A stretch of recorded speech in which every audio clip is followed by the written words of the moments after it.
চলে এলাম ওয়াইনাড এবং এখানে এসে বেরিয়ে পড়লাম জিপ সাফারি করতে। আর এখানে আছে খুব ভালো ভালো ওয়াটারফল, কিন্তু ওয়াটারফল দেখতে গিয়ে অনন্যার হাঁটুর অবস্থা হয়ে গেল খারাপ। তো কিভাবে আমরা উপরে এলাম তোমরা দেখো এই ব্লগটাতে। Hello all, good morning. So কালকে রাত্রেবেলা মানে কালকে সারাদিন আমরা জার্নি করেছি, জার্নি করে একটা নতুন জায়গায় এসেছি মুন্নার থেকে 12 ঘন্টা দূরে।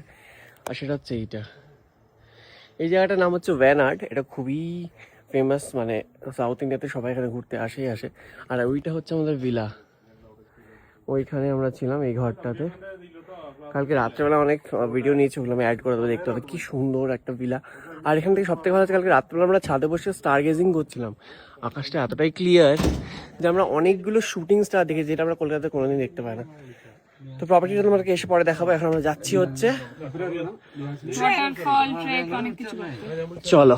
সো এটা হচ্ছে জিপ, বললাম তো কটা দেখেছি যেন গুনেছিলি, 6টা তো দেখেছি। হ্যাঁ, তো এরকম এখানে ক্লিয়ার স্কাই বলে দেখা যাচ্ছে, কলকাতাতে এগুলো জীবনে দেখিনি আমরা ইনফ্যাক্ট এমন একটা তারাও দেখেছি যেটা জ্বলেছে নিয়ে নিভে গেছে, এইরকমও দেখেছি। তো আজকে আরো ভালো ভালো জায়গা দেখতে যাচ্ছি এই জিপে করে, সাফারি মতো একটা ব্যাপার। আর এখানে পুরো জঙ্গলের মধ্যে। তো চলো যাওয়া যাক।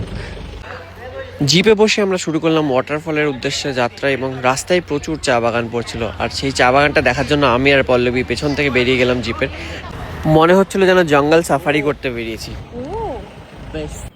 তো আমরা যাচ্ছি জঙ্গলের মধ্যে দিয়ে একটা ওয়াটারফল। আবারও এখানে কেরালাতে প্রচুর ভালো ভালো ওয়াটারফল আছে, ওয়াইনাডে তো আরোই আছে। তো আমরা সবাই মিলে যাচ্ছি, এরকম একটা রাস্তা। আর আওয়াজ শুনতে পাচ্ছি আমি ওয়াটারফলের, কিন্তু দেখতে পাচ্ছি না, নিচে গিয়ে দেখতে পাবো।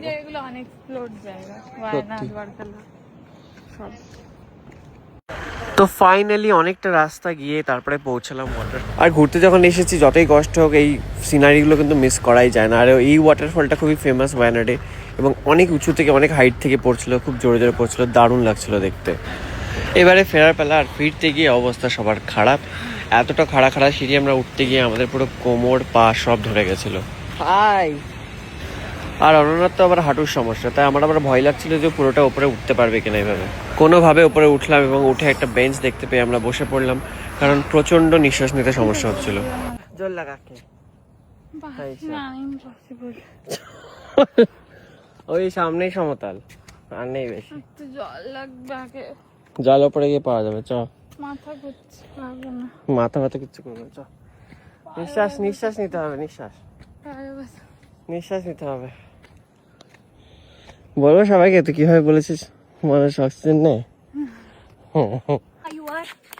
জল এসেছে, তা আবার ঠান্ডা। শেষ তুই আমাকে দেখিয়ে বললি জল এসেছে। এই কি বলে, ওখানে বসে পড়েছিল নিচে, আর উঠতে পারছে না। আমি না দাঁড়িয়ে আছি, তাহলে ফোন করবো। হ্যাঁ, করেই দিই। আর কত দূর আছে? মাটিতে বসে পড়েছিলাম। বমিও করে দিচ্ছিল নাকি বমি পাচ্ছে না, বমি ট্রিপ।